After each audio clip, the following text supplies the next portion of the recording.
Editing in Premiere Pro is super easy if you break it down into these 3 phases. Phase 1, the initiation phase. Open Premiere, let it load, create a new projects file.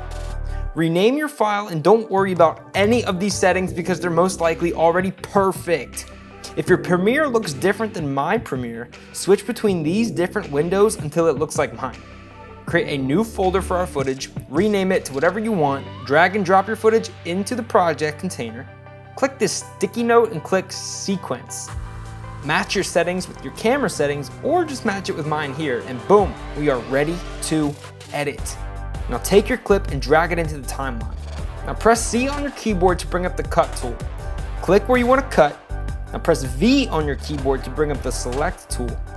Select the extra footage and press delete. Right click on this extra space, click ripple delete, and now repeat this process for everything.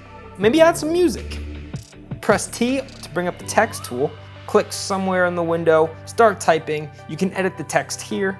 Maybe go to your effects panel to add some fun transitions and effects. But these are the basics, and once you've got this down, you just repeat this process for everything. And look at that, you've got yourself a pretty sweet video. Now click somewhere in your timeline with the select tool to highlight it blue around the edges. Press Ctrl M or Command M if you're on a Mac to bring up the export settings. Make sure you are in these exact settings. Click on the output name to tell it where to export to, click the save button, and export. Congratulations, you've just made your first ever video in Premiere Pro. Upload it to YouTube, share it with all your friends, and you never know, you might just be YouTube famous.